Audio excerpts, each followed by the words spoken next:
নমস্কার বন্ধুরা, কেমন আছো তোমরা সবাই? আশা করছি সবাই খুব ভালো আছো, আমিও ভালো আছি, আমার ফুচকিও ভালো আছে। এই যে ঘুম থেকে উঠলো, 9টা 10-15 ঘুমিয়েছে, এখন ঘড়ি কাটায় 11টা 10। এখন ঘুম থেকে উঠলো, এখন হচ্ছে যে এবার একটু টক দই খাওয়াবো। টক দই খেতে ভীষণ ভালোবাসে, তো টক দই একটু খাওয়াবো। এটা মানে আজকে সকালবেলায় কলা দিয়েছিলাম, তো এখন স্ন্যাক্সে এখন আর কলা দিচ্ছি না, এখন একটু দই খাওয়াবো। তারপর হচ্ছে দুপুরে ভাত টাত খাবে।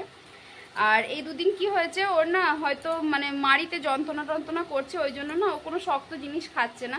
তো ভাতটাকে একটু মানে ডাল দিয়ে একটু ঝোল ঝোল করে মেখে দিতে হচ্ছে, তবে ভাতটা একটু খাচ্ছে, আর না হলে মুখের ভিতরে জমিয়েই রেখে দিচ্ছে। আর এই যা উঠে পড়ো, ভেলাতি করদাও, ভেলাতি করদাও। আর এখন হচ্ছে আমরা দুজনে এখন স্নান করব, ওকে খাইয়ে দেবো, তারপরে আমরা দুজনে স্নান করব। কি অবস্থা বুঝতেই পারছো, প্রচণ্ড গরম, এত গরম মানে তোমাদেরকে বলে বোঝাতে পারবো না। তো আজকে না কোনো ডেলি ব্লগ নিয়ে আসেনি, আজকে তোমাদের সাথে দুটো কথা শেয়ার করতে এসেছি। মানে কিছু মানুষের এত অসুবিধা, আমার কাছে চলে এসো। কিছু মানুষের এত অসুবিধা হয়ে গেছে, অসুবিধাটা হচ্ছে আমি এই বাড়িতে আছি সেই জন্য। আচ্ছা, আপনাদের এত কিসের অসুবিধা? আপনারা কে ভাই? আর আপনাদের এত অসুবিধাটার কারণটা কি? আর বলি, আপনারা যেটা ভাবছেন একদমই সেটা ঠিক। কি কথা বলুন তো, আপনারা ভাবছেন না যে আমি আমার বরকে ডিভোর্স দেবো? হ্যাঁ, সত্যি কথা, একদম ঠিক ভাবছেন। আপনারা কি করবেন একটু করে নিন তো। আমি আমার বরকে ডিভোর্স দেবো, আমি আমার শ্বশুরবাড়িতে থাকবো না, শ্বশুরবাড়ি ঘর করবো না, তাতে আপনাদের কি? আপনারা কি খেতে দিচ্ছেন, না পড়তে দিচ্ছেন, না আমার মেয়েটার খাবার দিয়ে যাচ্ছেন? কই সেটা তো কোনোদিন দেখি না। ওর শরীর খারাপ হলেও তো আপনারা কোনোদিন জিজ্ঞাসা করতে আসেন না, হারে মেয়েটার শরীর খারাপ, কিছু লাগবে তো তা দেবো? কই সেটা তো কোনোদিন শুনতে পাই না। যেই অমনি এই বাড়ি এলাম, এই বাড়িতে 10 দিন হয়ে গেল, 15 দিন হয়ে গেল, 1 মাস হয়ে গেল, একবারে পিছন টিপ টিপ টিপ টিপ টিপ টিপ করতে লাগে। কেন বাবা জীবনরা, এত অসুবিধাটা কোথায়, কিসের?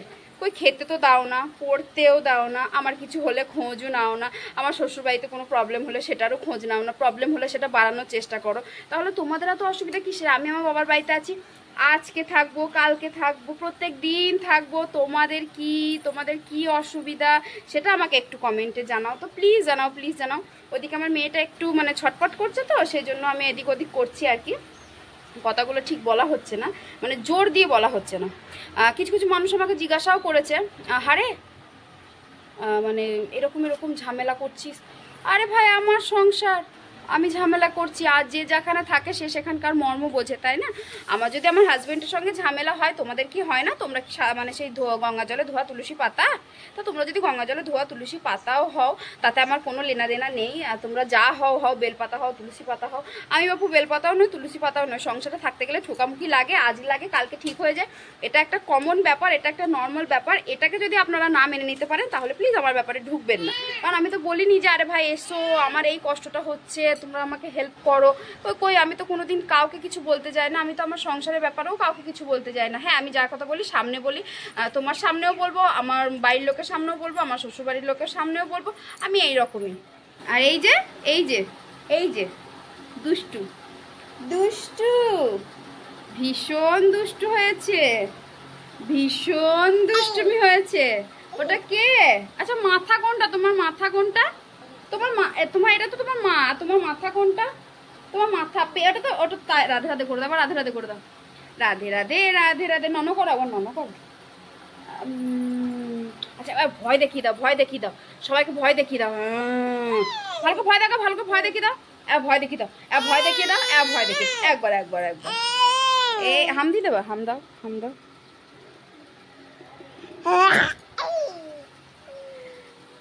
আরো কিছু কথা বলার আছে। এই যে দেখতে পাচ্ছ দুষ্টুমি চালু করেছে, এখন আর সেরকম ভাবে বলা হবে না। তবে আমি সত্যি এটাই বলতে চাই, আমি আমার বাবার বাড়িতে আছি, কিসের জন্য আছি, কেন আছি, সমস্তটাই আমার শ্বশুরবাড়ির লোকও জানে, আমার ফ্যামিলির লোকও জানে। তো আমি কিন্তু আপনাদেরকে মানে স্পেশাল করে কোনো মানে কি বলবো, স্পেশাল করে কোনো একটা কারণ আপনাদেরকে বোঝাতে চাই না, যে কেন আছি, কিসের জন্য আছি, কতদিন থাকবো, কেন থাকবো, শ্বশুরবাড়িতে যাব কি না যাব, ছেলে ওখানে থাকবে কি না থাকবে, আমি কোনোটাই আপনাদেরকে বলে বোঝাতে চাই না। আর আপনাদের সঙ্গে আমার মুখ লাগারও কোনো ইচ্ছা নেই। সত্যি কথা বলবো, আমার ফুচকি হয়েছে 10 মাস হয়ে গেল, তা এই 10 মাসে আমার অন্য কাউকে নিয়ে কোনো চিন্তাই মাথায় আসেনি, মানে কোনোদিন আসে না।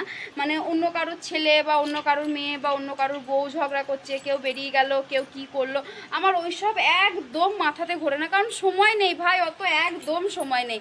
এই বাচ্চাটাকে সামলাতে সামলাতে সারাদিন কেটে যায়, বিকালটা হতে হতে একটু রেস্ট পাই, ওকে নিয়ে একটু ঘুরি, সেই সময় আপনাদের এত সমস্যা, পিছু পা হতে না নিতেই বাস। এই জানিস বাবার বাড়িতে আছে, এই কিসের জন্য আছে, কেন আছে, ঝগড়া করেছে নিশ্চয়, শ্বশুরবাড়ি যাবে না নিশ্চয়, বরকে ডিভোর্স দেবে নিশ্চয়। দেব। আপনাদের কি, আপনারা কে, কিসের জন্য এত আপনাদের জ্বালা, কিসের জন্য, কিসের জন্য এত জ্বালা? জ্বালাগুলো না নিজেদের সংসারে দেখান তো, সংসারটা ভালোভাবে চলবে। আমার সংসারে আসেন না, আপনার মানে এসেন না, আমার সংসার দেখে অত মাথা ঘামিয়েন না।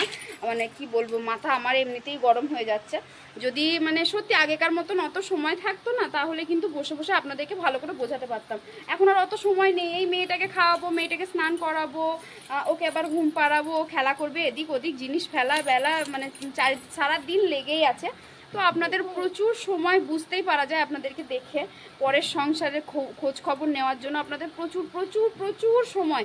কই আমি তো বাপু বলতে যাই না, যখন আপনারা কোথাও থেকে চলে আসেন শ্বশুরবাড়ি থেকে, বা আপনারা যখন বাবার বাড়িতে এসে অনেক দিন থাকে, আমি তো কাউকে বলতে যাই না, আমার ভালো লাগে না। হতেই পারে আমরা এখনকার মেয়ে, আমরা এখন কি বলবো, এখন বাবার বাড়িটা এখন আমার খুব ভালো লাগবে। বাবার বাড়ি এমনই জিনিস, বাবার বাড়ি সারা জীবনই মানুষের ভালো লাগে, আমার লাগে, হয়তো আপনাদেরও লাগে, যাদের 100 বছর বয়স হয়ে যায় তাদেরও বাবার বাড়িটা বাবার বাড়ির মতনই লাগে।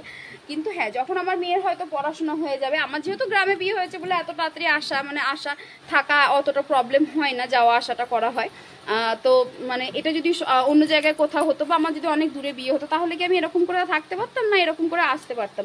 সেটা আপনারা একটুও বোঝেন না। এদিকে আপনারা আপনাদের নাতি নাতনিকে বাবার বাড়ি থেকে নিয়ে আসছেন, মামার বাড়িতে রেখে দিয়ে মানুষ করছেন, মানে আরামসে। ওটা আপনাদের, যে ওটা আপনাদের, ওটাতে আপনাদের কোনো অসুবিধা নেই। কিন্তু আমার মেয়ে যদি আমার বাড়ি আসে, আমার বাবার বাড়ি আসে, তাহলে আপনাদের একবারে মানে এত জ্বালা ধরে যায় গায়ে, মানে আমি বুঝতেই পারি না। তখন আমার শ্বশুর শাশুড়ির প্রতি আপনাদের দরদ একবারে উঠলে ওঠে, যেন মানে আমি একবারই আমার মেয়েকে হয়তো আমার মানে মা বাবার কাছে পাঠিয়ে দিয়েছি, মানে সেটা আপনাদের চিন্তাধারা। তো তার আগে তো কই দেখি না আমার শ্বশুর শাশুড়ির প্রতি আপনাদের এত দায়িত্ববোধ, আমি তো কোনোদিন দেখতেই পাইনি 6 বছরের মানে 6 বছর যে আপনি কোনোদিন আপনারা কোনোদিন আমার শ্বশুর শাশুড়ি খোঁজও সত্যি নিতে গেছেন। কিন্তু ওই যে আমার মেয়ে এই বাড়ি আসলে তখন আপনাদের এত খোঁজ ভেড়ে যায়, কি বলবো। আমি সত্যি আপনাদের কাউকেই দেখিনি এই 6 বছরে যে আপনারা কেউ আমার শ্বশুর বাড়ি গেছেন, আমার শ্বশুরের শরীর খারাপের সময় খোঁজ নিয়েছেন, বা আমার শাশুড়ির শরীর খারাপের সময় খোঁজ নিয়েছেন, বা আমাকে কোনো কাজে হেল্প করতে গেছেন, সেরকম কোনো দিনই দেখিনি। আর 6 বছর বিয়ে হয়ে গেছে আমার। কিন্তু হ্যাঁ, এখন আপনাদের বড় মানে চিন্তা যে আমার শ্বশুর শাশুড়ির কাছে আমার মেয়ে নেই, তা আমার মেয়েটাকে কি আমি আমার শ্বশুর শাশুড়ির কাছে রেখে দিয়ে চলে আসবো? আমি কি এখানে আমার কাছে রাখবো না? কেন ভাই, কেন? এইটুকু সাধারণ বুদ্ধি নেই যে এখন দুধের বালক, দুধের শিশু, দিনে 50 বার দুধ খায়, এইটুকু সান নেই না? ভীষণ দরদ উতলে উঠছে। এত দরদ না দেখাবেন না, যদি অত দরদ থাকে সেটা ওখানে গিয়ে দেখাবেন, আমার কাছে তো আসবেনই না। আমি এইসব উল্টোপাল্টা কথা একদমই পছন্দ করি না। হ্যাঁ, আর একটা কথা বলে রাখি, আমার মেয়ে যখন হাঁটতে শিখবে, আমার মেয়ে যখন সাধারণ একটা বুদ্ধি হবে, তখন সে এবারে ও বাড়ি আরামসে করতে পারবে। তখন তাকে আমাকে নিয়ে আসা নিয়ে যাওয়া করতে হবে না। তখন সে এইটুকু মানে ওর এইটুকু সচরাচর হয়ে যাবে যে এবারে ও বাড়ি করতে পারবে। সেই চিন্তাটা আপনাদেরকে করতে হবে না। আপনাদের যেমন কি সুন্দর নাতিগুলোকে আনতে যান, দিতে যান, সেরকম ব্যাপারটা আমারও সেই একই ব্যাপার, বাবার বাড়ি আমারও, তাই না? আমি কোনোদিন কাউকে বলি না যে তুমি কেন এতদিন ভাই বাবার বাড়িতে আছো, কেন থাকবে, তোমার বাবার বাড়ি, তুমি থাকতেই পারো। তোমার মা বাবা যদি তোমাকে খেতে দেয়, তোমার মা বাবা যদি তোমাকে রাখতে পারে, তুমি থাকবে না কেন? কি অসুবিধা? এতে অসুবিধাটা কোথায়? যাই হোক, আজকে এইটুকুই। কথা তো প্রচুর আছে, কিন্তু অত বলে লাভ নেই, বেশি বললে আবার বেশি নিতে পারা যাবে না। তো চলো, আজকের মতন এখানেই কথাগুলো শেষ করলাম। আর এই যে এটা আমার কিউটি পাই, এটা আমার কিউটি পাই, এটা আমার কুচু পাই, কুচু পাই, কুচু পাই। আবার তুমি ভয় দেখিয়ে দাও তো, যারা তোমাকে আজে বাজে বলছে তোমার মাকে, ভয় দেখিয়ে দাও, ভয় দেখিয়ে দাও, ভয় দেখিয়ে দাও। বাহ, গুড গার্ল।